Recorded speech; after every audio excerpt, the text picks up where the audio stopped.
अमृत के इस वाचन में आपका स्वागत है।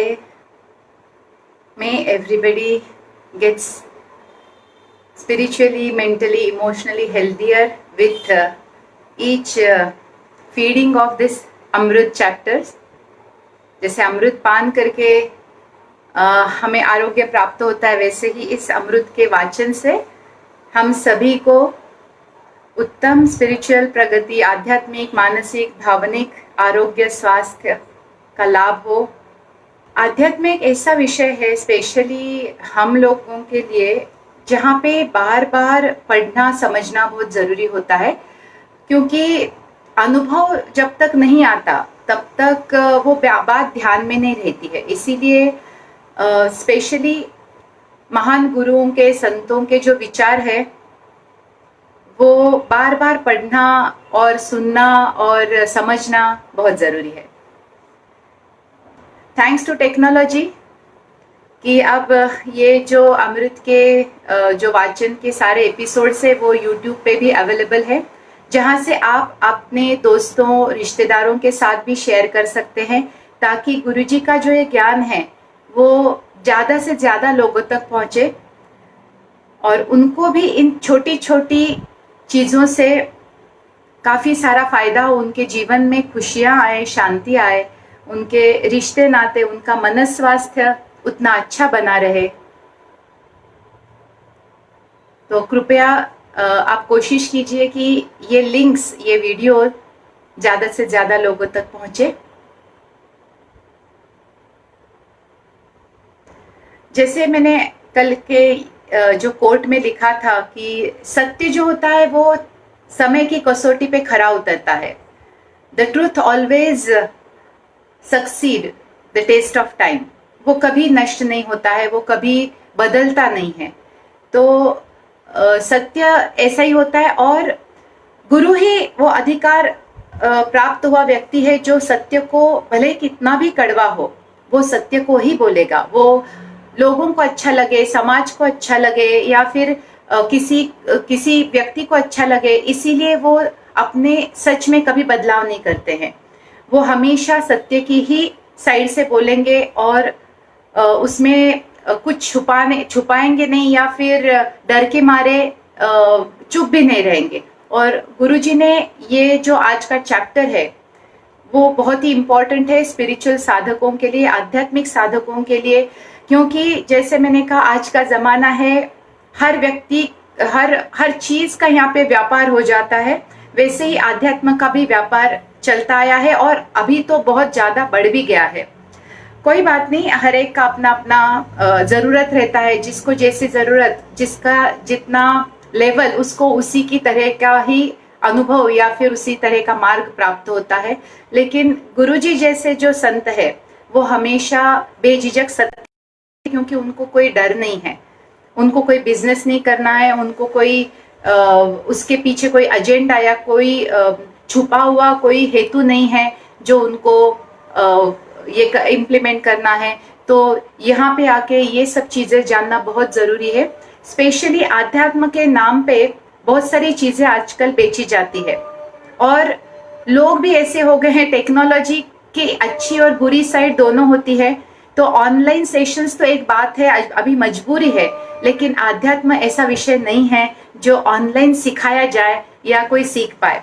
हाँ, आपको थोड़ी बहुत जानकारी ऑनलाइन मिल सकती है, लेकिन सीखना तो गुरु के चरण में बैठ के ही होता है, गुरु के सानिध्य में होता है, उनके स्पर्श, उनकी दृष्टि से होता है। तो उसमें कोई शॉर्टकट की कोई गुंजाइश ही नहीं है। तो यहाँ पे हम लोग देखते हैं 6th chapter, trading spiritual minefields, यानी आध्यात्म जगत के जो खतरे हैं, यहाँ पे गुरुजी ने उनको बहुत अच्छे से समझाया है और इन खतरों को जान के ही हमें अपनी आध्यात्मिक साधना करनी है। स्पेशली जिनको गुरु की प्राप्ति नहीं हुई है या जिनको 1-to-1 गुरु का सानिध्य या उनका उपदेश अवेलेबल नहीं है, ऐसे लोगों को तो ये बहुत आवश्यक है कि आध्यात्म के नाम पे आप कुछ भी करें तो उसका फायदा हो, ये जरूरी नहीं है। तो ये चैप्टर बहुत हमें सीख देता है, हमें एक बैलेंस देता है कि अच्छी चीज भी अति हो गई या बहुत ज्यादा हो गई तो उसके बुरे परिणाम नजर आते हैं। तो आज के इस चैप्टर 6 का जो पहला सब चैप्टर है, ब्रीदिंग टू ब्रेथलेस, यानी सांस लेते हुए आपकी सांस फूल न जाए, यानी कि सांस से जुड़े हुए जो सारे प्राणायाम होते हैं आजकल इनको एक अलग तरह से सिखाया जाता है, ऑनलाइन सिखाया जाता है, सीडी से सिखाया जाता है, महाशिविर लगते हैं जहां पे गुरु स्टेज पे होता है, जिसको कि आप चींटी जितना आपको शायद दिखाई देता हो, भले ही बड़े बड़े स्क्रीन्स लगाए जाते हों, लेकिन आप गुरु को देख सकते हैं, गुरु आपको नहीं देख सकता कि आप गलत कर रहे हो, तो वो स्टेज पर से उसका ध्यान 50,000 लोगों तक कैसे पहुंचेगा, अगर आप गलती कर रहे हो तो वो कैसे पकड़ेगा। तो यहाँ पे जब प्राणायाम के नाम पे बहुत सारी चीजें प्रमोट की जाती है तो वहां पे ये सावधानी बरतना बहुत जरूरी है। देखते हैं गुरुजी नौशीर क्या कहते हैं। Since a number of years, breathing exercises also called pranayam have become increasingly popular.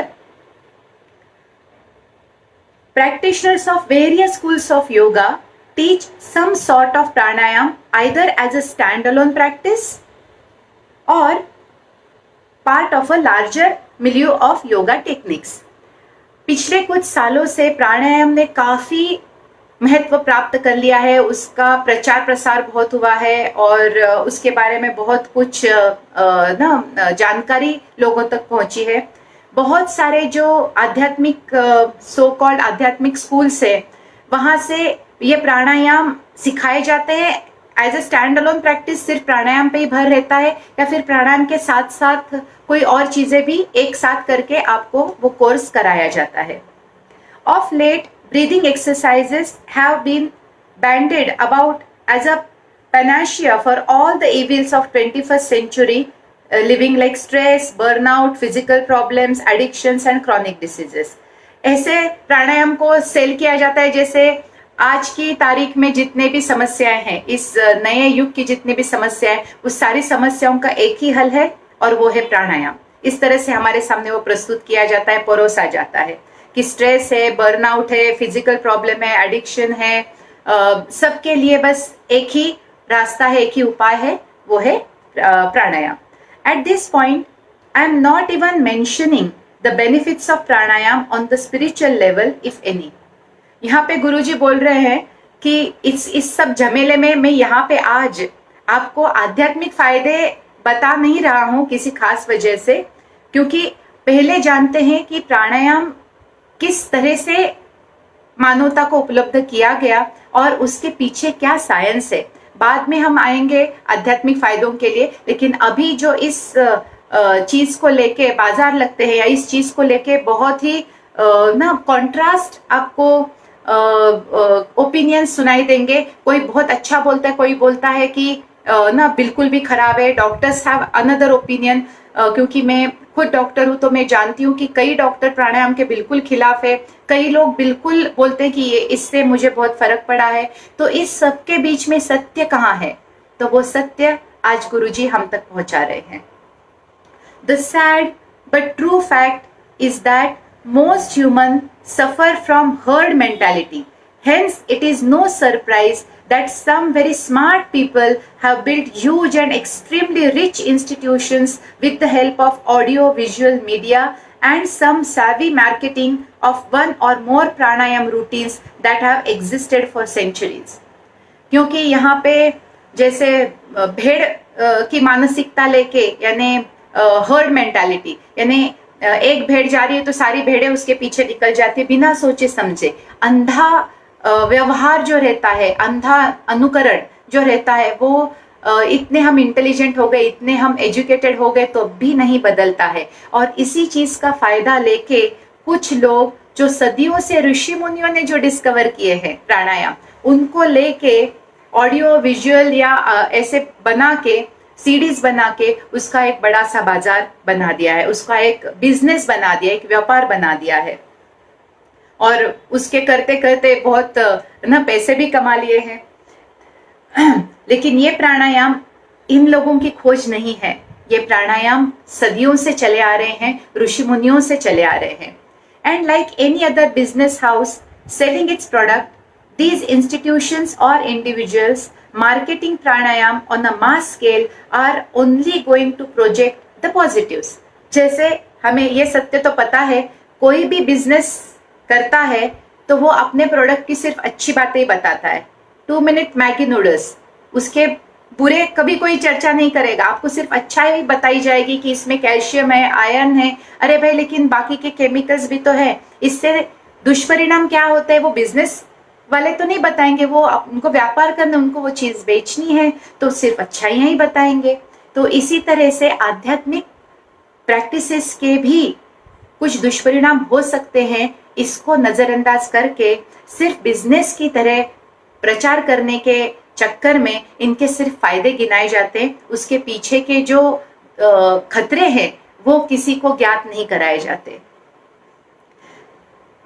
They can hardly be expected to inform the spiritual herd on the risk, counterindications or adverse reactions of the product they market so brilliantly. तो ऐसे व्यापारी भावना से किया गया जो प्रचार है, आप उनसे तो ये अपेक्षा नहीं रख सकते कि वो आपके हित में विचार करें और उनके फायदे या नुकसान के भी आपको जानकारी दी जाए. और लोगों की मानसिकता को भी हम ब्लेम कर सकते हैं, क्योंकि हम ऐसे हैं इसीलिए हमें कोई उल्लू बना सकता है. हम दूसरों के ऊपर दोष नहीं डाल सकते कि वो लोग ऐसे क्यों कर रहे हैं. हमें भी बुद्धि दी है, हमें भी सोचने समझने की शक्ति दी है, उसका हमें प्रयोग करना है.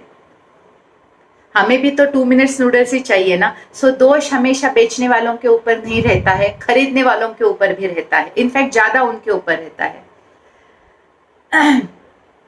It is precisely for this reason what I am writing about breathing exercises as the first spiritual minefield.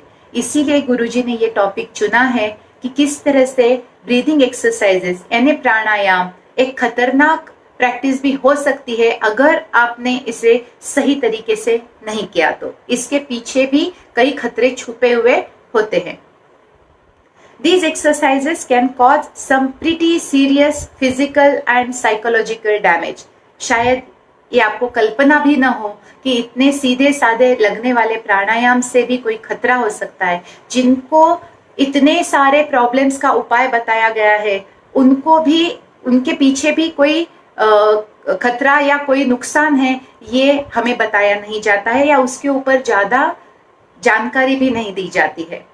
Can something as simple as breathing exercises ever be injurious? अब ये सोचने की बात है कि इतना सिंपल सा तो लगता है, सांस अंदर लेनी है, बाहर छोड़नी है, इसमें भला क्या खतरा हो सकता है. सांस तो मैं सुबह से शाम तक लेती हूं, इसमें क्या खतरा हो सकता है. द आंसर इज यस, क्योंकि आप सिर्फ सांस नहीं ले रहे हैं, आप सांस में परिवर्तन लाके उसके अलग अलग प्रकार आप प्रैक्टिस कर रहे हैं. तो उसकी आपको कितनी जानकारी है, जो सामने वाला बता रहा है उतनी ही ना, तो उसके पीछे बहुत कुछ छुपा हो सकता है. There are circumstances and conditions in which the same exercise that bring near miraculous benefits can also cause unintended problems. तो यहाँ पे वन साइज फिट ऑल नहीं होता है, एक ही चीज सबको अप्लाई नहीं होती है. इसीलिए गुरु होना जरूरी है जो आपकी प्रकृति, आपका एज, आपकी क्षमता, आपका बैकग्राउंड, आपकी लाइफस्टाइल सब देख के आपको प्रिस्क्रिप्शन दे. ना कि सबको एक सीढ़ी अवेलेबल है, देखो और किए जाओ, लेकिन वहां पे आपका कहाँ पे परीक्षण निरीक्षण हुआ है कि आपको ये जानकारी मिली है कि जो भी आपको करने के लिए बोला जा रहा है वो आपके लिए सही है या नहीं. तो हम जब अपनी बुद्धि के ऊपर पर्दे डालते हैं तो हम खुद को कितने बड़े खतरे में डालते हैं. ये आध्यात्म है, लेकिन आध्यात्म में भी काफी खतरे मौजूद है.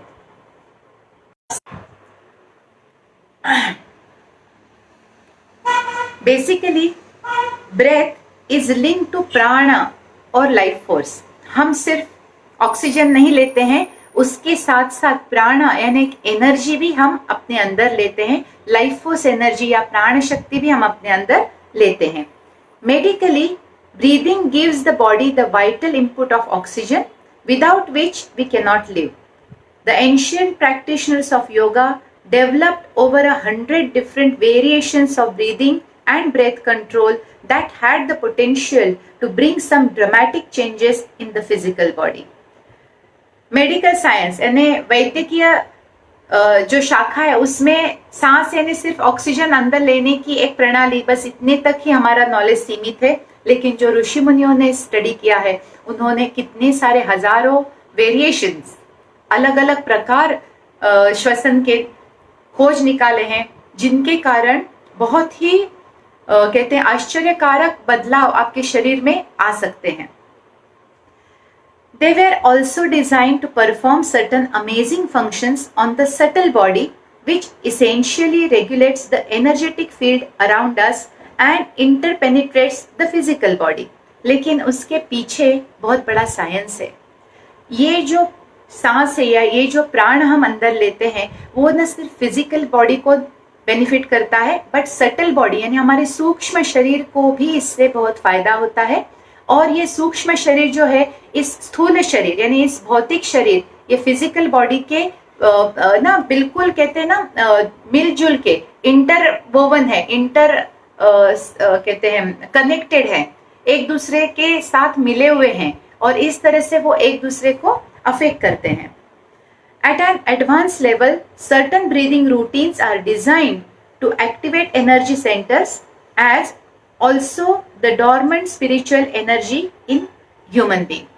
तो जितना आप ना आध्यात्मिक तौर पे आप ऊपर ऊपर जाते हैं, आपकी प्रगति होती है, तब ये जो प्राणायाम के टेक्निक्स है वो आपके अंदर के ऊर्जा चक्रों को स्टिमुलेट करती है, ऊर्जा चक्रों को एक्टिवेट करती है और स्पिरिचुअल एनर्जी रिलीज करती है। Then where you may ask, does the problem lie? The problem is not with the exercises themselves. It is the unregulated, poorly supervised and randomly selected practice of pranayam that is likely to cause harm than good.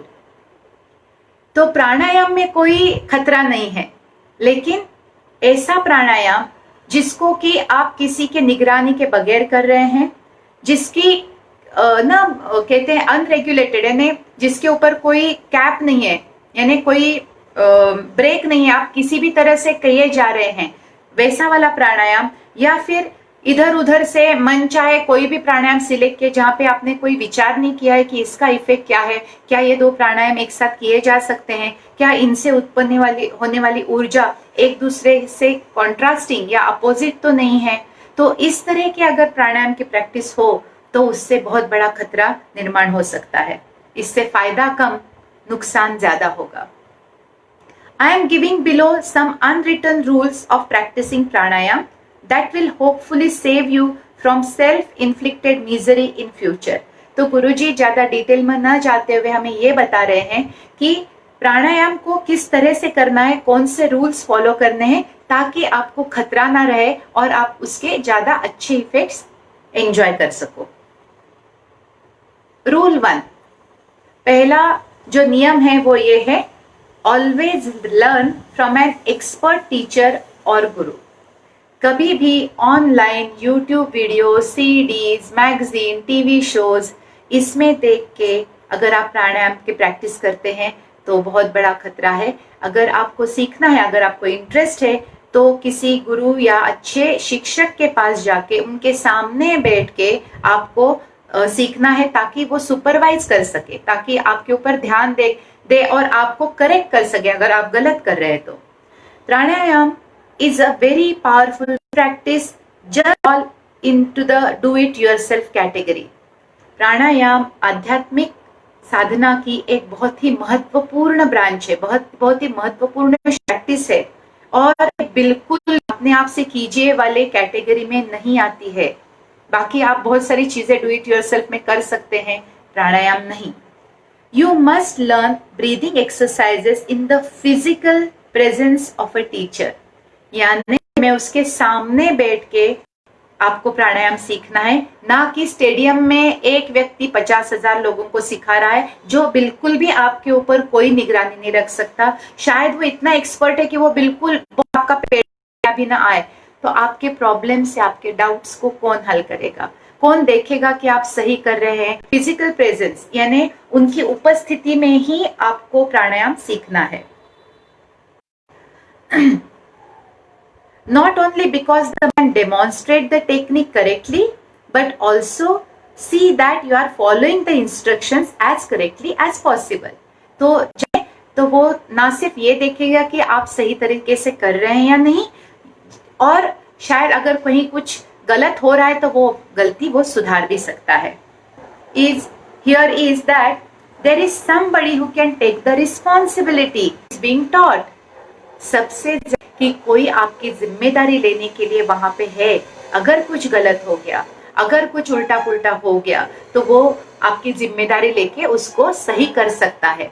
गड़बड़ हो गई, आप उस व्यक्ति को ढूंढने जाओगे और वो व्यक्ति भी क्यों आपकी जिम्मेदारी ले, वो तो बोलेगा कि आपने किया, मुझे क्या फर्क पड़ता है, मैंने तो सही सिखाया था। कभी कभी हम थोड़े से पैसे बचाने के लिए या थोड़ा सा समय बचाने के लिए हम ना कहते हैं स्टूपिड, मूर्खतापूर्ण व्यवहार कर जाते हैं और कितना नुकसान हम खुद को पहुंचा सकते हैं इसका अंदाजा भी नहीं है। If your source of information is books, DVDs, internet, TV programme, well meaning relatives, friends, neighbours, you are in big trouble. अगर आप इन सब से सीख रहे हैं, यानी टीवी से सीख रहे हैं, इंटरनेट पे गूगल करके सीख रहे हैं, या कोई नया आपका रिश्तेदार कुछ सीख के आया है उससे सीख रहे हैं, या आपके नेबर को आप फॉलो कर रहे हैं, तो आप बहुत बड़ा खतरा मोल ले रहे हैं। Also avoid learning from people who have become teachers simply because they can afford it but have not really put in years of their own effort and experiences. अभी इस टाइप के शिक्षक मशरूम से भी ज्यादा जल्दी जल्दी उग रहे हैं। सर्टिफिकेट कोर्स करके आ जाते हैं, बाहर लगा देते बोर्ड कि प्राणायाम टीचर है, योगा टीचर है, आध्यात्मिक टीचर है, लाइफ कोच है। अरे भाई, एक्सपीरियंस से ये सब चीजें आप कहते हैं ना एक्सपर्ट बनाते हैं आपको। सर्टिफिकेट कोर्स में कोई एक्सपर्ट नहीं बनता है। डॉक्टर की डिग्री लेके भी डॉक्टर के पास एक्सपीरियंस ना हो तो कोई फायदा नहीं है। लोग डरते हैं ऐसे डॉक्टर के पास जाने से। तो आप यहाँ पे आपकी जान क्यों डरते हैं ऐसे डॉक्टर के पास जाने से? क्योंकि आपको लगता है कि ये ना पता नहीं, इसको तो एक्सपीरियंस नहीं है। फिर इतनी सी बात आप यहाँ पे कैसे भूल सकते हैं? हम यहाँ पे जाके कैसे भूल सकते हैं कि इसने सिर्फ सर्टिफिकेट कोर्स किया? इसका बैकग्राउंड चेक क्या है, कितने साल की साधना की है, कितने सालों का एक्सपीरियंस है, खुद प्रैक्टिस किया है ताकि गलतियों से सीखा है। तो इतना सारा उसके पीछे सोचना पड़ता है, तब जाके आप भरोसा करके उस व्यक्ति से सीख सकते हैं। ये तो पहला रूल हो गया प्राणायाम का कि आपको योग्य व्यक्ति से सीखना है। वो एक्सपर्ट हो, वो अपने क्षेत्र में माहिर हो और अनुभव पूर्ण हो, तो ही उसके ऊपर भरोसा करके वो जो बोल रहा है आप उसको फॉलो कर सकते हैं। रूल 2, फॉलो इंस्ट्रक्शंस प्रिसाइजली, यानी जो भी आपको सूचनाएं दी जाती है उनको बराबर से प्रयोग में लाना है। अपना दिमाग नहीं लड़ाना है, अपनी ओर से कुछ इम्प्रोवाइजेशन नहीं करना है। After learning pranayama, presumably from a good master, you generally continue practicing on your own. Here, take care as misplaced enthusiasm will prompt you to overdo the exercises in the mistaken hope of getting quicker results. शायद हम सभी ये गलती कर देते हैं। नया नया जोश रहता है, नया नया सीख क्या है, नया नया कोर्स किया है, भले कितने भी अच्छे व्यक्ति से किया हो, लेकिन उसके बाद वो जन्म भर तो हमारे साथ नहीं रह सकता। उसके बाद घर पे आके हमें अपनी ही प्रैक्टिस करनी है।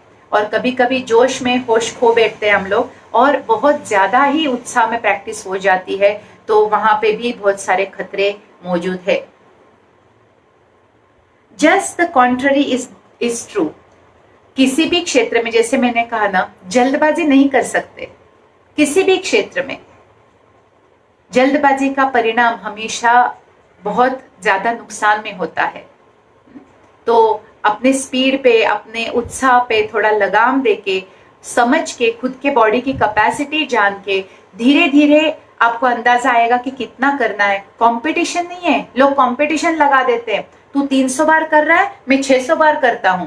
अरे लेकिन किससे कंसल्ट करके तय किया जा रहा है, किसने कहा है? और जिसने भी कहा है उसने क्या आपकी प्रकृति को जाना है? आपका कोई चेकअप वेकअप किया है? आपकी हेल्थ रीजंस उनको पता है? नहीं। तो कितना कितना आप नुकसान हो सकता है इस ऐसे ब्लाइंड फॉलोइंग में। तो आपको ये ध्यान रखना है यहाँ पे। Any breathing exercises done too vigorously for too long adverse results both at the physical and mental emotional level. Warning, कोई भी प्राणायाम की साधना अगर आप बहुत ज्यादा और बहुत देर तक कर रहे हैं तो शरीर को दुष्परिणाम झेलने पड़ेंगे, बट आपके मानसिक और भावनिक लेवल पे भी दुष्परिणाम आप आपको झेलने पड़ेंगे। हेंस जो भी आप सिखा रहा है उसके नियमों को आप बराबर से पालन कीजिए।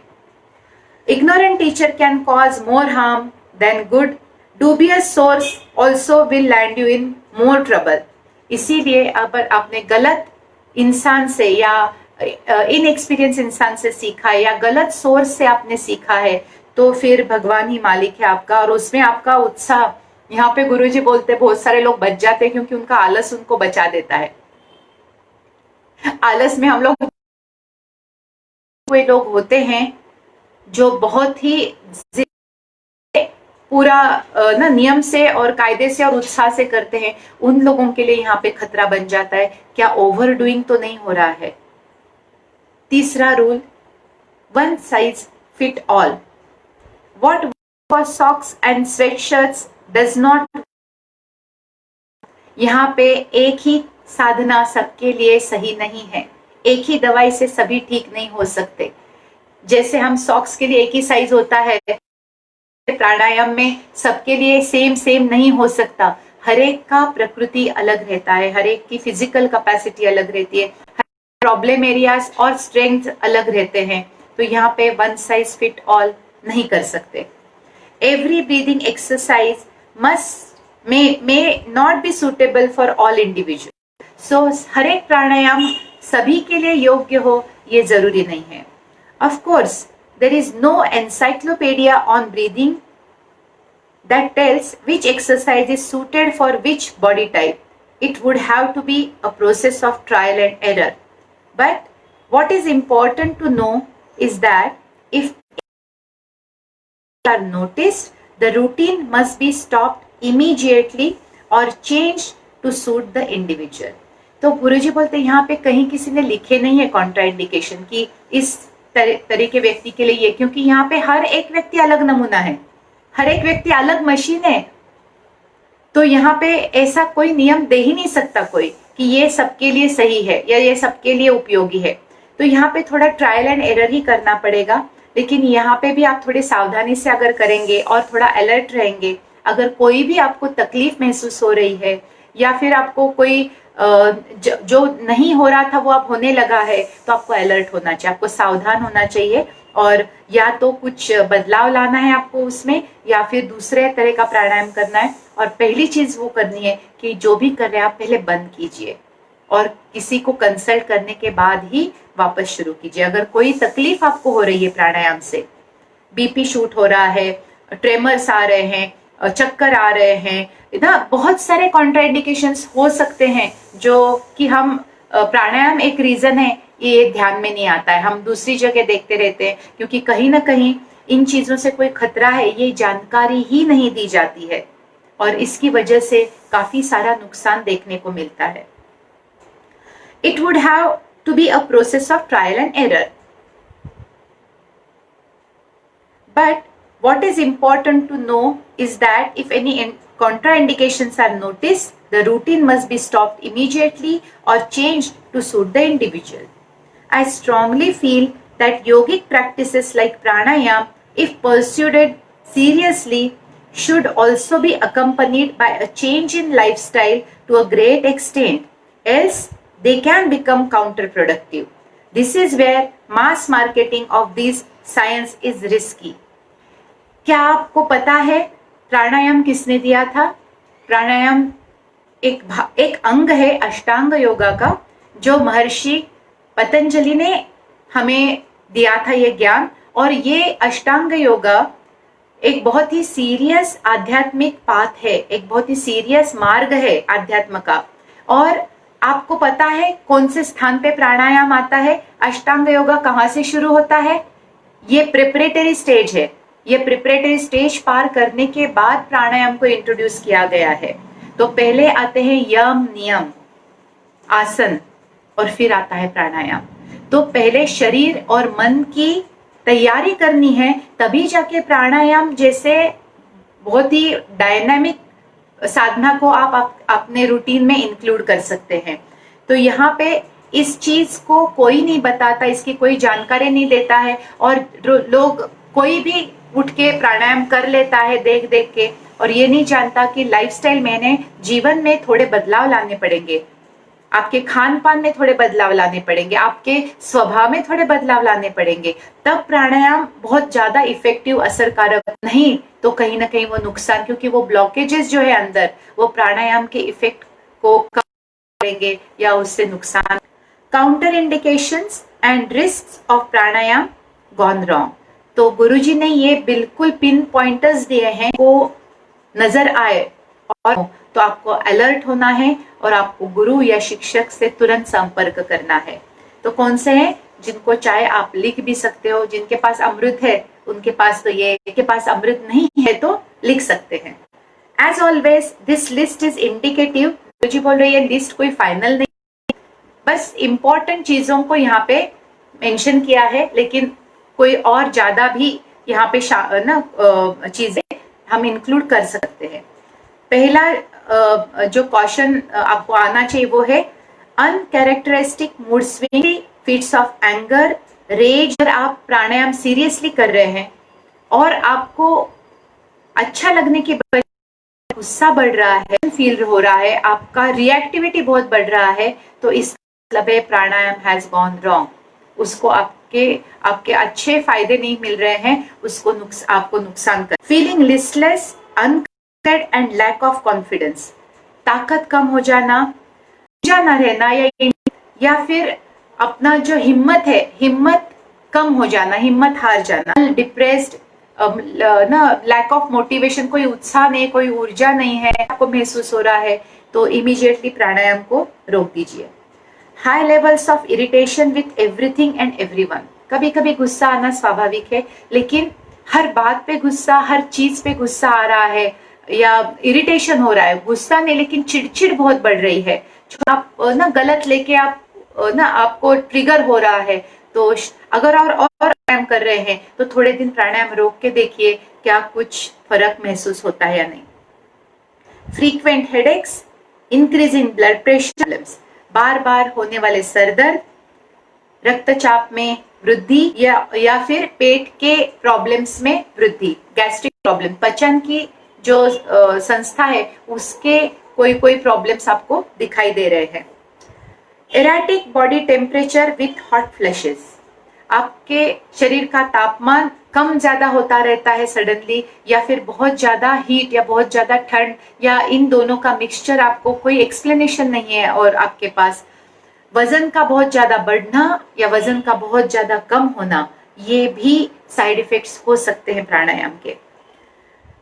Difficulty in respiration and irregular heart beat, आपके जो रिदम है श्वसन का उसमें परमानेंटली कोई बदलाव आ गया है तो भी वो खतरनाक साबित हो सकता है, या फिर आपके हार्ट रेट में बहुत ज्यादा उतार चढ़ाव अगर आपको महसूस हो रहे हैं तो वो भी आपके प्राणायाम बहुत ज्यादा या गलत तरीके से होने के कारण भी ये हो सकता है। तो अगर ये इंडिकेशंस रहे तो इसका मतलब है कि प्राणायाम शायद आप गलत कर रहे हैं या बहुत ज्यादा कर रहे हैं, तो किसी को कंसल्ट कीजिए या थोड़े दिन आप रुक जाइए और फर्क देखिए।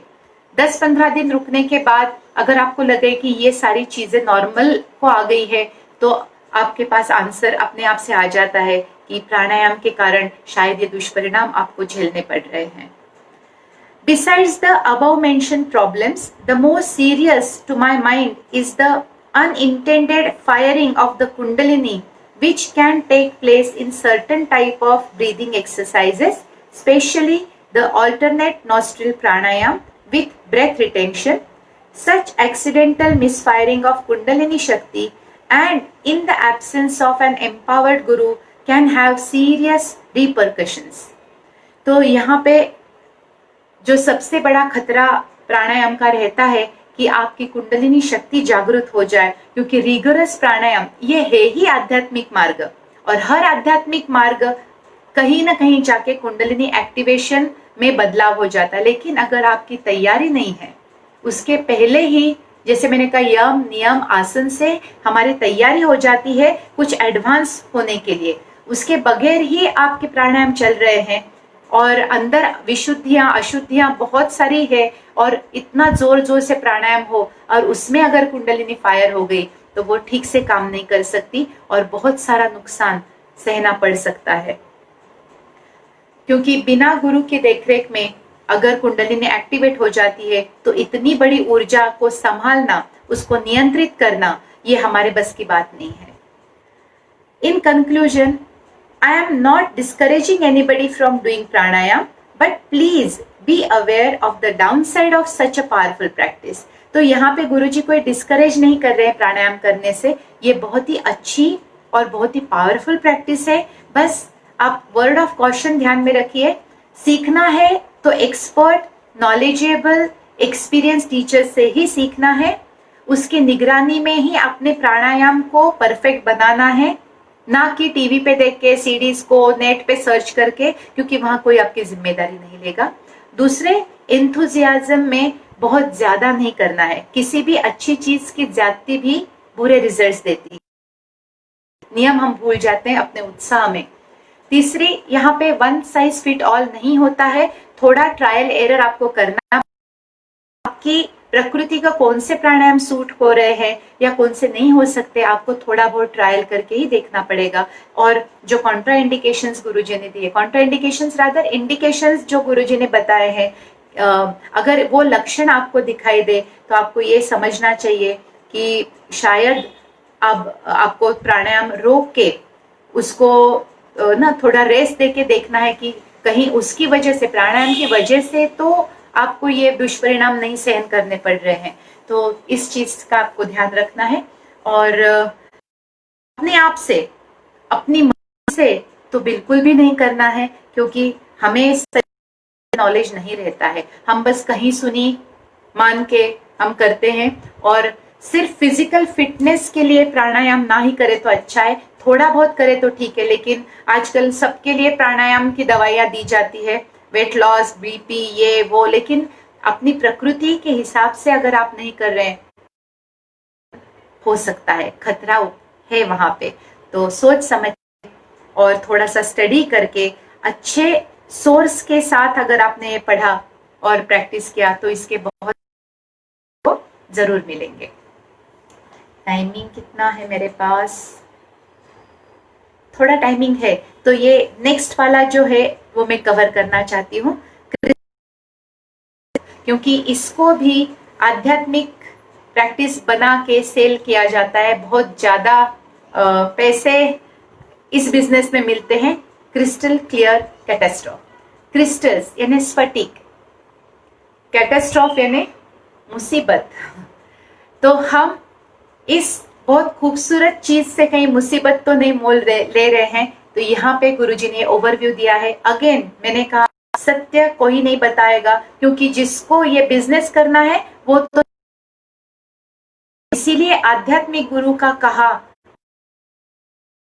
सिर्फ गुरुजी को, बट मैंने किसी भी आध्यात्मिक व्यक्ति को इस तरह का प्रमोशन, और स्पेशली हमारे लिनिएज में जितने भी गुरु है उन्होंने आज तक एक रुद्राक्ष क्या एक छोटी सी चीज भी नहीं पहनी है, क्योंकि इन सब चीजों का कितना महत्व रखना है वो हमें समझदारी वाली बात है। अगर आप समझदार है तो आप समझदार को इशारा ही काफी है। अगर ये सब पहन के कोई आध्यात्मिक बन गया या प्रगति हो गई तो ये तो कितना सस्ता सौदा है। भगवान ने इतना सस्ता समझ के रखा है कि ये वो पहन लो और भगवान मिल जाएंगे या शुद्धि हो जाएगी, तो फिर इतने सालों साल की तपस्या क्यों करते हैं ये साधु संत, अगर इतना सस्ता रास्ता है तो ऐसे सिर्फ लेजी लोगों को, या फिर ऐसे कहते हैं ना जो जिनके पास पैसे हैं लेकिन करने के लिए कुछ नहीं है या करने की इच्छा नहीं है, उनको ये सब हम बेच के उनको धोखा दे सकते हैं। तो यहाँ पे बहुत सुंदर गाइडेंस गुरुजी ने दिया हुआ है। Let me start with an analogy to bring out the gravity of what I am going to say. It's a common knowledge that nuclear reactors use enriched uranium rods as fuel to generate electricity. Once the nuclear cycle is complete, the rods become spent of nuclear fuel and their storage and disposal becomes an extremely important part of the nuclear power industry. तो गुरुजी बोल रहे हैं यहाँ पे, मैं एक उदाहरण सहित इस खतरे की जानकारी देना चाहता हूं। जैसे बहुत सारे न्यूक्लियर पावर प्लांट्स होते हैं, यानी आणविक शक्ति को यूज करके हमें बिजली या इलेक्ट्रिसिटी मिलती है। ये रिएक्टर्स कैसे काम करते हैं?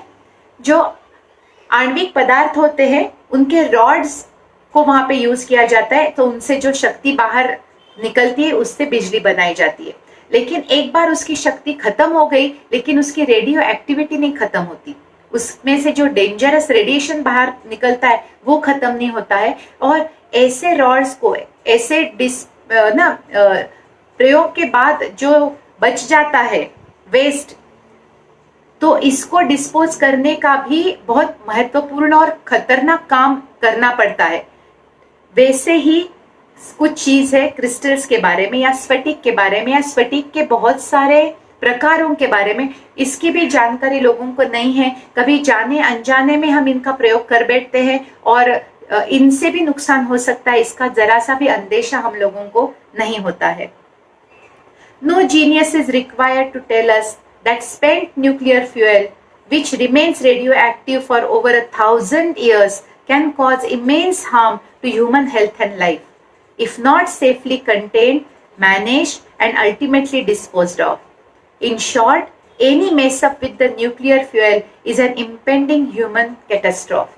जैसे अगर आणविक शक्ति को हमने ठीक से हैंडल नहीं किया या इसके बारे में हम गैर जिम्मेदारान रहे, तो बहुत सारे दुष्परिणाम हमें फील हो सकते हैं या हमें भुगतने पड़ते हैं। Well, on a micro-personal level, the above example is virtually duplicated in the use of crystals. गुरुजी बोल रहे हैं जितना खतरा आणविक शक्ति में है उतना ही खतरा क्रिस्टल्स के यूज में है, स्फटिक के यूज में है। Is the craze for crystals that no healer, fortune teller, Reiki master, tarot reader, regressionist, numerologist, energy worker, auto writer, spiritual counselor, or for that matter, anyone who has anything to do with the business of spirituality can afford to ignore the use of the all alluring crystals. इस crystals की इतनी craze है कि जो भी so called spiritual category में बैठते हैं, जो है नहीं स्पिरिचुअल लेकिन बैठते हैं, जहाँ पे टैरेट कार्ड रिजल्ट से रेकी प्रैक्टिशनर तक या फिर स्पिरिचुअल गाइड्स, ऑटो राइटर और व्हाट नॉट, न्यूमरोलॉजी, क्रिस्टल वो भविष्यवेत्ता जो होते हैं, ये सारे इस यूज के कारण बहुत पॉपुलर हुए हैं या वो उनके द्वारा क्रिस्टल्स को बहुत महत्व मिल रहा है। But why is the use of crystal so hugely popular and why would I compare it with nuclear fuel? तो गुरुजी यहाँ पे बता रहे हैं कि इसका इतना महत्व क्यों है और क्यों गुरुजी इसको आणविक शक्ति से कंपेयर कर रहे हैं। For this you need to know some elementary facts about crystals. यहाँ पे आपको स्फटिक की विशेषताओं को जानना बहुत जरूरी है और उसके अंदर छुपे हुए खतरे को भी। Do we humans know everything about crystals? क्या हम लोगों को सारी जानकारी है प्लस माइनस दोनों साइड्स की? इस दुनिया में ऐसी कोई भी चीज नहीं है जिसके सिर्फ फायदे ही फायदे हो, ये गलत है। हर चीज का कोई ना कोई वीकनेस होता है। फिर मेडिसिन के साइड इफेक्ट भी होते हैं। यहाँ पे ऐसी कोई भी चीज नहीं है जिसका कोई भी दुष्परिणाम बिल्कुल भी नहीं है। तो ऐसे प्रमोट किया जाता है कि crystals are like gift of God, उसमें कोई खोट नहीं है। डेफिनेटली नॉट, ये सरासर झूठ है कि क्रिस्टल्स में कोई खतरा नहीं है। ये सरासर झूठ है और बिजनेस के कारण आता है कि इससे सिर्फ फायदे ही होते हैं, नहीं तो कौन लेगा। अगर ये खतरे वो बताए आपको तो कोई लाखों के क्रिस्टल्स लेके घर में नहीं रखेगा। Strangely, our present scientific knowledge about crystals is abysmal and largely confined to using the quartz crystals in the microprocessor industry. यहाँ पे unfortunately साइंस ने इसको ज्यादा स्टडी नहीं किया है और साइंटिफिक फील्ड में इसका महत्व माइक्रो प्रोसेसर या बहुत एडवांस घड़ियां होती है या ना सर्टन है, इसके अलावा उन्होंने ज्यादा स्टडी नहीं किया है। In the spiritual industry, all those who claim to be expert on crystal therapy or any other use of crystals do not know their bottom from their elbow. जो भी सारे लोग क्रिस्टल्स को बेधड़क सेफ बताते हैं या उनको प्रमोट करते हैं या उनको बेचने की कोशिश करते हैं, उनको जरा भी पता नहीं है कि यहाँ नीचे कितना खतरा मौजूद है। A crystal expert is a creature that does not exist on this planet. किसी को भी इसकी पूरी जानकारी नहीं है। कोई भी कितना भी क्लेम करे कि मैं जानकारी मुझे पता है, उन्होंने भी किसी से सीखी है, कहीं से पढ़ी है और कहीं से वो शॉर्टकट में मिली है, बिना कुछ स्टडी किए। इसमें एक्सपेरिमेंट्स नहीं होते हैं, बस सीख के आए और वापस सिखाना शुरू। यहाँ पे खुद कोई प्रयोग करके नहीं देखता है या इसके क्या इफेक्ट है, इसको साइंटिफिकली डॉक्यूमेंट नहीं किया गया है। There is no comprehensive study or understanding of the various facets of crystal. There is no institution or human who has complete knowledge of how this enigmatic but dangerous element work.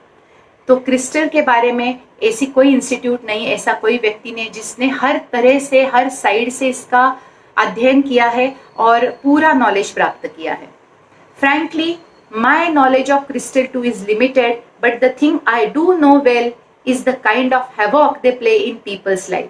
यहाँ पे गुरुजी भी ये मानते हैं कि उन्होंने कभी crystal का इतना नॉलेज नहीं रखा है, क्योंकि आध्यात्म में सच मानिए इसका कोई महत्व नहीं है। बाबा जी का आप कोई भी फोटो देखिए, क्या आप कुछ पहना हुआ देखते हैं उसमें? नहीं। गुरुजी ने भी कुछ नहीं पहना, ये लोग अंगूठी तक नहीं डालते, ये लोग कुछ रुद्राक्ष तक नहीं डालते। नहीं, गुरुजी के दूसरे गुरु अवधूत गोविंद गिरी स्वामी जी, उन्होंने भी कभी कुछ नहीं पहन के रखा। किसी साधु संत को आपने क्या पहन के रखा हुआ देखते हैं? कुछ नहीं है, बस उनके स्मरण की माला होगी, शायद होगी तो, लेकिन वो एडवोकेट नहीं करते, वो अपने पर्सनल यूज के लिए करते, उन्होंने कभी बेचने की कोशिश नहीं की। तो इस तरह से थोड़े से फायदे के लिए, अगेन मैं बोलती हूँ ना, हमारे अंदर प्रॉब्लम है, इसीलिए कोई बिजनेस वाला इसका फायदा उठा सकता है। हमें जल्दी है, हमें आलस है, तो हमें ना बिना काम किए सारे रिजल्ट्स चाहिए या फिर ना जल्दी जल्दी रिजल्ट चाहिए, इसके कारण हम खतरे मोल लेते हैं। लेकिन गुरुजी ने अनुभव से ये जाना है कि इसके खतरे बहुत सारे हैं। Again, this is not book knowledge. It's been proved every single time that I have pulled out a smoking wreck of a human from his or her self-inflicted catastrophe because of their uninformed, misguided use of crystal. क्योंकि यहाँ पे गुरुजी ने एक बहुत pattern notice किया, क्योंकि उनके शिष्य वर्ग में जब कोई ऐसे प्रॉब्लम लेके आता था तो कहीं ना कहीं बैकग्राउंड में क्रिस्टल का यूज उनको दिखाई देता था और उन्होंने ये बार बार प्रूव करके देखा है क्रिस्टल इन आवर लाइफ। बहुत ज्यादा प्रॉब्लम हमारे जीवन में ये क्रिस्टल्स ला सकते हैं। Let me share with you whatever little information I have about crystals so that potential use into tell spin. तो हमारा लाइफ ऑलरेडी बहुत प्रॉब्लम है, हम क्यों और प्रॉब्लम मोल लेना चाहते हैं? सिर्फ हमारे कमजोरियों जैसे क्यों जल्दी पड़ी है, क्यों हमको ज्यादा इजी रास्ते चाहिए? यहाँ पे कोई इजी वे नहीं है। ये बहुत कठोर मार्ग है और यहाँ पे हिम्मत वाला ही आगे जा सकता है और सेफली जा सकता है। तो अध्यात्म को इतना, या फिर ऐसी जैसी प्रॉब्लम सॉल्विंग की कोई चाबी नहीं होती है कि ये चीज ले लो और प्रॉब्लम सॉल्व हो गया। ये सब कहते ना हमारी कमजोरियां हैं, का कोई और फायदा उठाता है। Now before you rush to throw every piece of glass, crockery, curios and show pieces commonly termed as crystal out of the window, let what I am talking about. The crystal I am talking about in natural stone. So गुरुजी बोल रहे हैं कि ये glass के जो crystals है जो हम घर में सजाने के लिए रखते हैं, या वो क्रिस्टल है, लेकिन वो कोई क्रिस्टल है नहीं।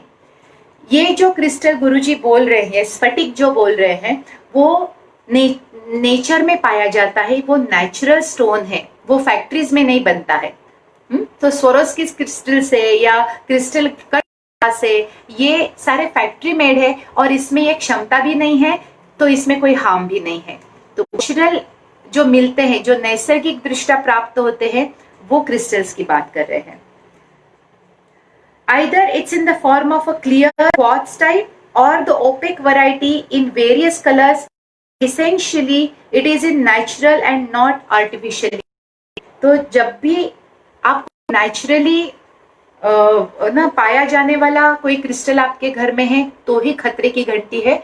आर्टिफिशियली फैक्ट्री मेड, वो उसमें कोई धोखा नहीं है, उसमें कोई खतरा नहीं है।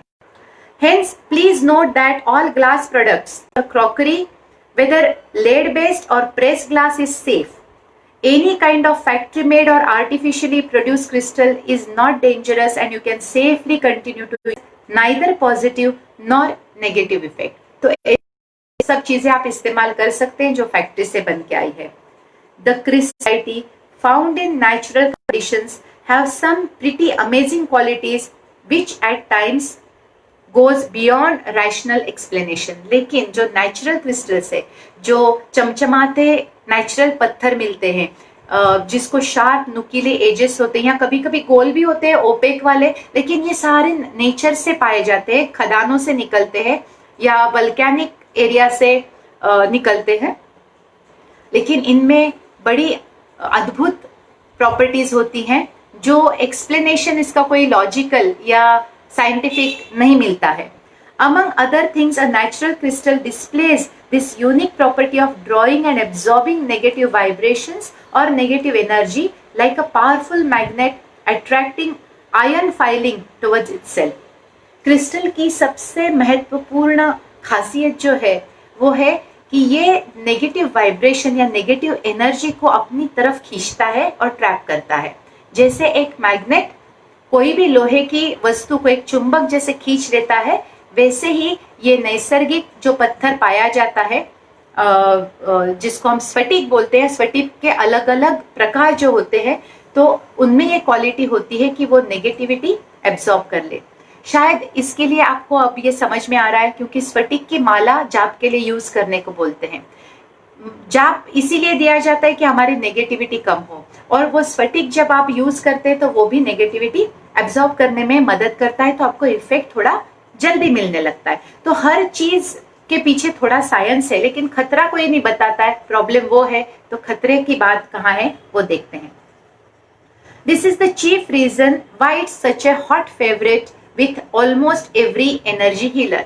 जहाँ पे ये एनर्जी से हीलिंग करने वाले लोग होते हैं, उनके लिए नेचुरली ये बड़ी ही अमेजिंग, उनके हाथ में जैसे ना एक जादुई छड़ी है जिसके घुमाते ही काफी सारा जल्दी जल्दी रिजल्ट मिलने लगता है।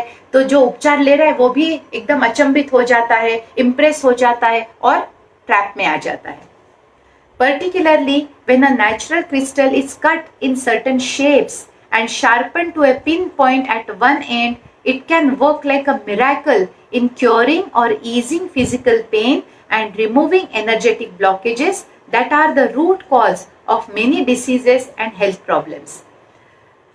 अब ये कोई शंका नहीं है कि शरीर में हमारी नेगेटिविटी से बहुत ब्लॉकेजेस बन जाते हैं, और जिसके कारण किसी व्याधि, किसी बीमारी की शुरुआत होती है। तो जब हीलिंग टेक्निक्स आते हैं, जब ये उपचार पद्धतियां आती है जहाँ पे ऊर्जा को यूज किया जाता है नेचुरल या ना क्रिस्टल की, तो ऐसे शार्प क्रिस्टल्स का यूज करके वो नेगेटिविटी बॉडी की खींच ली जाती है और बहुत फास्ट रिजल्ट कभी कभी मिल जाते हैं, क्योंकि जब वो ब्लॉकेजेस निकल गए तो हेल्थ सुधरने लगती है। तो एनर्जी हीलर्स बहुत ज्यादा इस्तेमाल करते हैं क्रिस्टल्स का उनके हीलिंग टेक्निक्स में। But what many healers healing crystals don't is that a crystal has a finite limit to which it can absorb। तो कभी कभी खरीदने वाला है वो भी नहीं जानता है, या फिर जो खरीदने वाला है वो भी नहीं जानता है कि ये क्रिस्टल की एक क्षमता हो, नेगेटिविटी वो है या चूस सकता है या खींच सकता है। एक फाइनाइट होती है, इनफाइनाइट नहीं होती है। यहाँ पे भी क्रिस्टल बेचने वाले आर्ग्यूमेंट करते हैं कि नहीं नहीं वो साफ किए जा सकते हैं और धो के या नेगेटिविटी कम हो जाती है और वापस से यूज हो सकते हैं। ये एजेंडा है। अगर ऐसा हो गया तो फिर लोगों को ये खतरा इजी नहीं होता, क्योंकि पत्थर की अभी तक पता नहीं तरह से। Once its capacity is reached, it performs an equally amazing reverse function। ये जो प्रॉपर्टी है नकारात्मक ऊर्जा खींचता है, नेगेटिविटी को खींचता है। जब इसकी क्षमता पूर्ण हो जाती है इसका रिवर्स फंक्शन शुरू हो जाता है, यानी कि अब ये अपने अंदर की नेगेटिविटी बाहर फेंकने लगता है और यहां से शुरुआत होती है सारे प्रॉब्लम्स की। It's virtually like magnifying the absorb negative energy, it right back into the environment where the crystal is kept or used. Yes, this is a theory that the crystal can be cleansed in salt water and safely used, but that's such an eyewash. You can scrub off nuclear radiation with a bar of soap।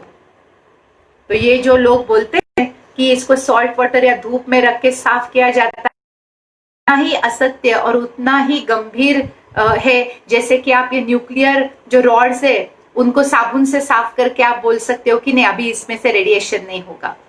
ये इतनी बात है, ये इतनी है। और crystal के जो सारे एंगल्स होते हैं तो ये जब बाहर आता है इसका इफेक्ट मैग्नीफाई हो जाता है। सो अंदर जितनी ली है उससे कई गुना ये बाहर फेंकता है। तो इस बहकावे में मत आइए। छोटे से फायदे के लिए इतना बड़ा नुकसान करने की जरूरत नहीं है। There are better ways of healing. थोड़ी मेहनत की तैयारी रखिए, थोड़े लंबे समय तक प्रैक्टिस कीजिए, वही हीलिंग आपको मिलेगा। लेकिन ऐसे डेंजरस तरीके से आप शॉर्टकट मारेंगे तो कुछ ना कुछ गलत भी हो सकता है।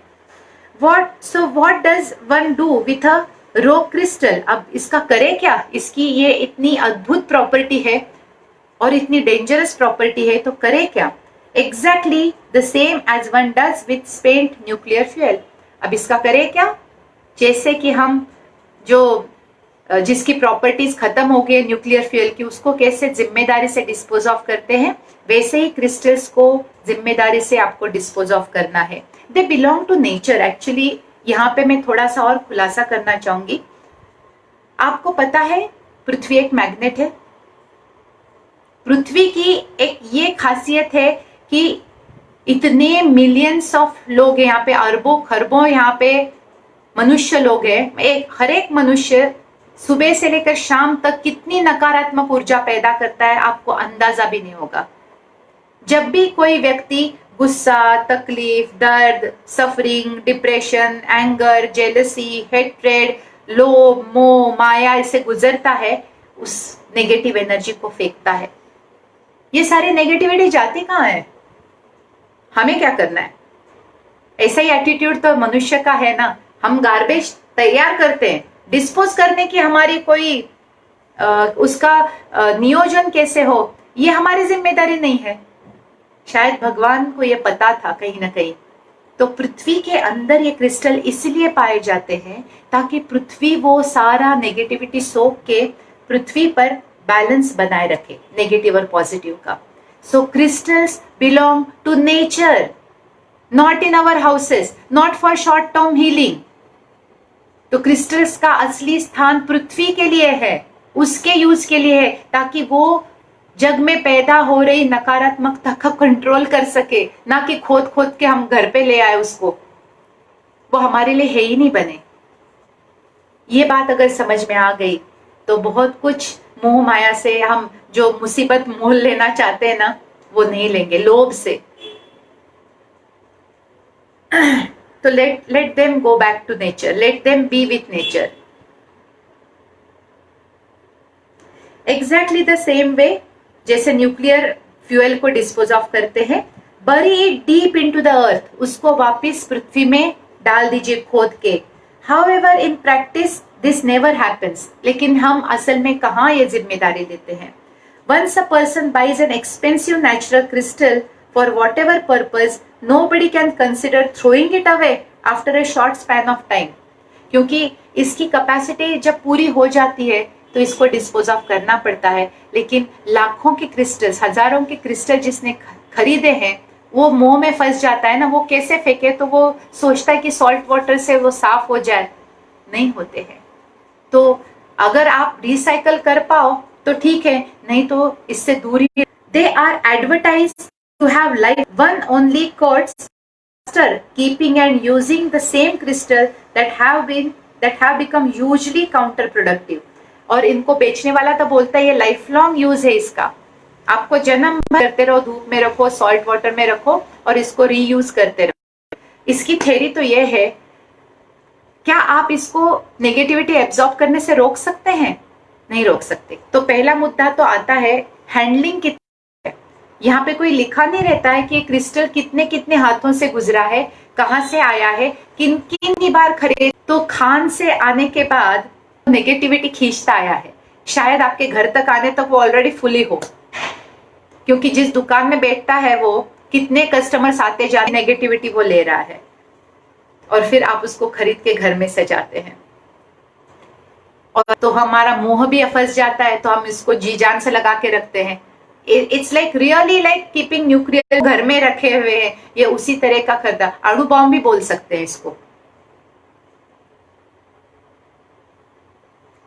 There is another weird and little known property which again defies reason। Absorb करना तो एक प्रॉपर्टी हो गई। दूसरी प्रॉपर्टी जो जानता है कि ये जो क्रिस्टल्स है बड़े हैं, बड़े साइज के हैं, तो कभी कभी इसमें स्पिरिट्स ट्रैप हो जाते हैं, जीवात्माएं ट्रैप हो जाती हैं, और फिर ना the crystal can entrap spirits somewhat like fishing net catching fish. तो इसका जो स्ट्रक्चर होता है क्रिस्टल का, वो इस तरह से होता है कि अगर उस कोई आत्मा गुजर गई तो फंस जाती है, वो फिर वो तड़पती है, वो फिर चलती है, फिर वो रेस्टलेस हो जाती है, गुस्सा हो जाती है, और फिर वो अपनी negativity. I cannot substantiate this with scientific proof, but this is the reason why many soothsayers, fortune tellers and people dealing in spiritism or communication with spirits would use pyramids।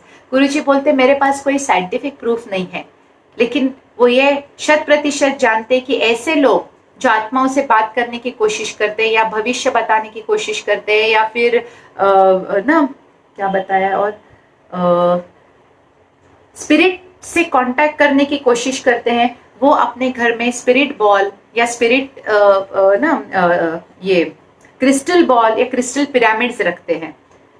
The problem is the spirits that do normally get trapped are extremely low vibration and malefic in nature। अब अच्छे आत्माएं तो पृथ्वी पे भटकेंगी नहीं, सो ये ऐसी भटकती आत्माएं वो ऑब्वियसली बहुत लो एनर्जी, बहुत लो वाइब्रेशन वाली होती हैं, और वहीं इसमें आके फंस जाती है। They are at times called elementals, which would roughly translate to the scum of the lowest astral plane।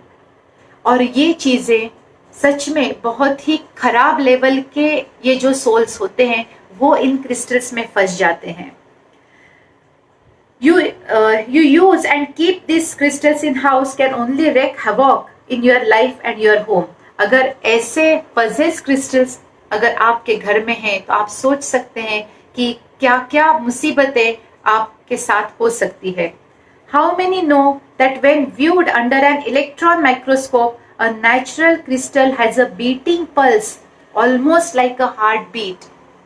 कितने लोगों को ये जानकारी है कि स्फटिक का अगर इलेक्ट्रॉन माइक्रोस्कोप के अंदर परीक्षण किया जाए तो जैसे जीवित इंसान के अंदर पल्स होता है, हार्टबीट होती है, वैसे ही क्रिस्टल के अंदर हार्टबीट होती है, कुछ अंश उसका एक जीवित होता है.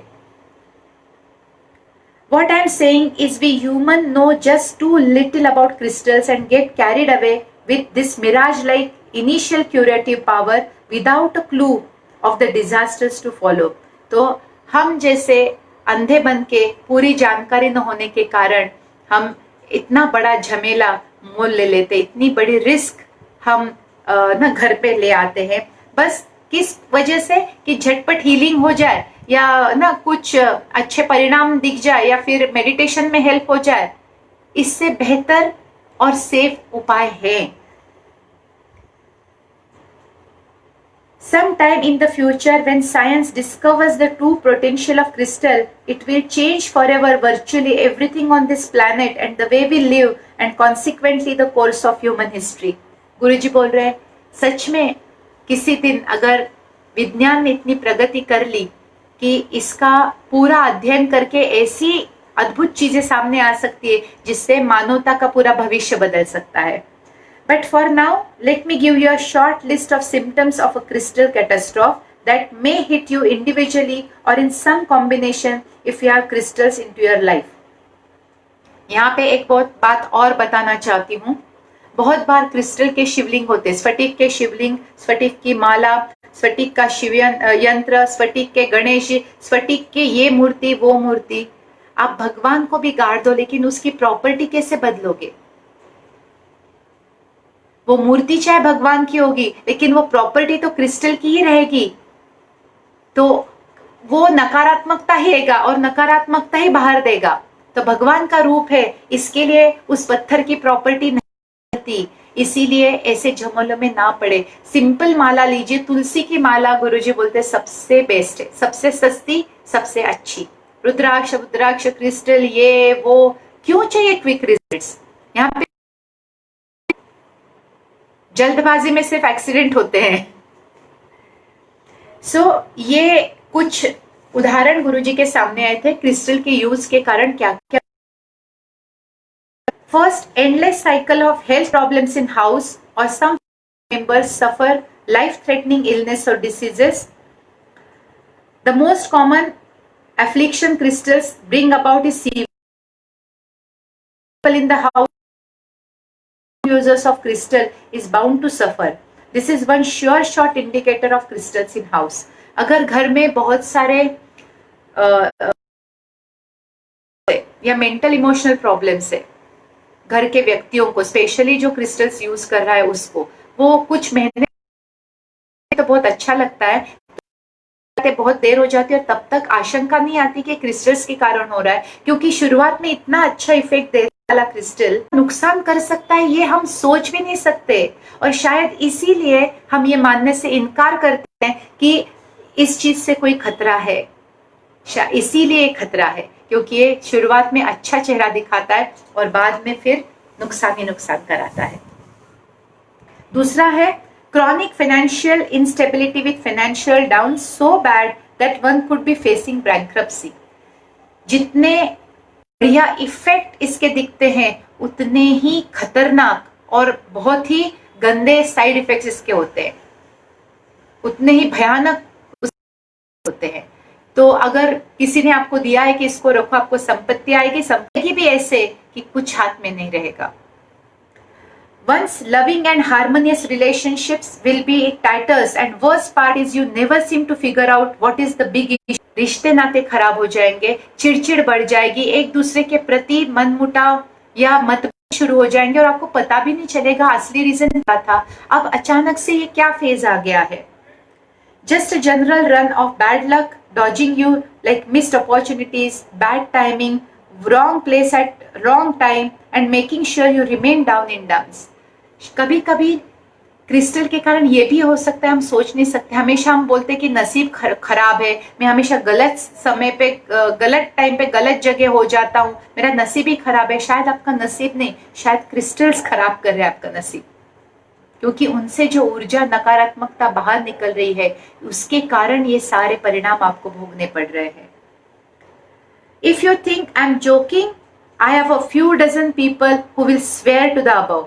Also, the dramatic change in their lives the moment I had them throw every natural crystal as far away as possible from their homes and lives. Anyway, the choice is always yours. But remember that the proverbial tiger you ride will ultimately devour you.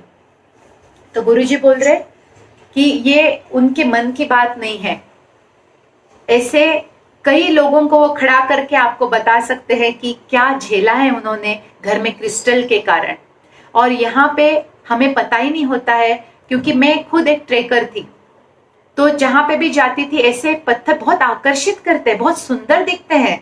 Amethyst है, orange, violet, green, purple, इतने सुंदर दिखते हैं कि आपका मन करता है इनको घर में सजाओ। मेरे पास खुद थे और बड़े मुश्किल से मैंने उनसे लेकिन अपना मोह हटाया और उनको गार्डन में रख दिया, बैक टू नेचर। तो जो ऐसे स्टोन कलेक्टर से शायद आपने किसी चीज के लिए वो नहीं लाए, आपने बस कलेक्शन के तौर पे लाए हैं, फिर भी खतरा उतना ही है। तो इनको बालकनी में रखिए, ओपन स्पेस में रखिए, प्लांट्स के गार्डन में रखिए, घर में ना रखिए। क्योंकि जब गुरुजी ने ऐसे लोगों को एडवाइस किया कि आपके घर से आप क्रिस्टल निकाल के फेंको, और 15-20 दिन में जैसे सब कुछ नॉर्मल को आने लग गया। और उसी से प्रूव होता है कि ये चीजें, इतनी सुंदर दिखने वाली चीजें इतनी खतरनाक साबित हो सकती है। गुरुजी एक क्वेश्चन आंसर है, I will just complete it. I know I have stretched it little bit, लेकिन ये चैप्टर कंप्लीट हो जाएगा। गुरुजी, that was indeed very informative, but at the same time puts a person in a dilemma regarding purchasing of the crystals. These used crystals would sooner or later somehow find their ways to the stores from where these would again be available for purchase. Wonder how many would be able to procure a fresh crystal for positive energy. तो यहाँ पे उन्होंने बिल्कुल कहा है कि कैसे बिल्कुल फ्रेश क्रिस्टल कहाँ से लेके आएंगे, क्योंकि अगर हमने भी बेच दिया तो कहीं ना कहीं जाके स्टोर में बैठ जाएगा और कोई दूसरा खरीद के ले जाएगा। तो गुरुजी यही बोल रहे हैं कि फ्रेश और न्यू क्रिस्टल मिलना नामुमकिन चीज है, इसीलिए इसमें पढ़ना ही नहीं है, इस मार्ग पे जाना ही नहीं है। Could you please tell us that whether diamonds are also crystal and should we avoid them as well? Tried to find out about the subject but didn't get any clear text on the same. Thank you. यहीं से आपको पता चलता है कि crystals के बारे में कितनी कम जानकारी है। तो गुरुजी को यह पूछा जा रहा है क्या हीरा भी क्रिस्टल है, क्योंकि हीरे के ऊपर ये कहीं जानकारी नहीं दिया, क्रिस्टल्स के बारे में ओवरऑल जानकारी नहीं दी गई है। तो गुरुजी बोल रहे हैं कि ये जो है यानी मूल्य रत्न, स्फटिक अलग है, रत्न अलग है, यानी क्रिस्टल अलग है और जेमस्टोन्स अलग है। तो gemstones are safe, for example sapphire, emerald, ruby, diamonds, ये है। लेकिन टोपाज ने एमेथिस्ट है, रोज क्वार्ट्ज है। क्वार्ट्ज कंप्लीट नो, क्वार्ट्ज सब शब्द सुन के ही आप दूर हो जाना। ये मेरा खुद का एक्सपीरियंस है। मैं मॉल में गई थी और वहां पे ज्वेलरी का एग्जीबिशन लगा था और क्यूरियोसिटी थी, क्रिस्टल्स के बारे में बहुत पढ़ा था। ये क्रिस्टल के ब्रेसलेट्स आते हैं 7 चक्रा वाले, अरे इतना इजी है क्या चक्रा एक्टिव, मेडिटेशन कर रहे हैं, इतना इजी है। आप बस हमें भुलावे के लिए ऐसा कहा जाता है। तो वहां पे रखा था और रोज क्वार्ट्ज का, वो हार्ट चक्र के लिए काम करता है ऐसे बोलते हैं, और डिप्रेशन के लोगों के लिए पहनने के लिए दिया जाता है, या फिर हार्ट रिलेटेड कोई समस्या है। तो बहुत सुंदर था, तो मैंने कहा लेना तो नहीं, वो तो मुझे पता ही था, लेकिन ट्राई करने में क्या हर्ज है। मैंने कहा बस देखती हूँ। मैंने जैसे ही गले में लगाया और जैसे ही वो हार्ट चक्र पे आया, मेरी हार्ट बीट इतनी एराटिक हो गई, इतना धक धक बढ़ गया और यूज करती हूँ। अदरवाइज मेरा रेस्टिंग हार्ट रेट 60-62 रहता है। एक क्षण में मैं तो स्टेशनरी थे, ऐसे नहीं भाग भूग के आई हूँ। Immediately it was touching rushing beyond 90। झट से मैंने उतार के रख दिया। ये मेरा अपना एक्सपीरियंस है क्रिस्टल के साथ। तो जैसे मैंने ट्राई किया, पता नहीं कितने लोगों ने ट्राई किया, वहां से नेगेटिविटी थी, क्या था मुझे पता नहीं, इतना डिस्कम्फर्ट, इतना अजीब वो फीलिंग था कि मैं कभी नहीं भूल सकती, कभी भी नहीं भूल सकती।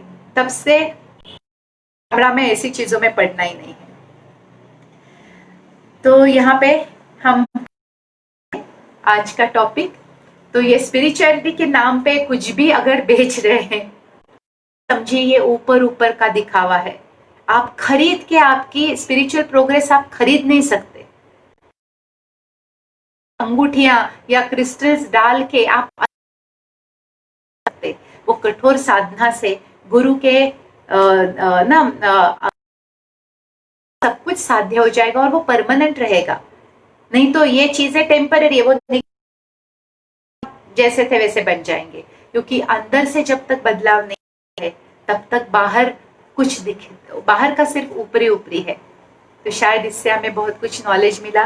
आई really thank Guruji to speak up against all this mall practices.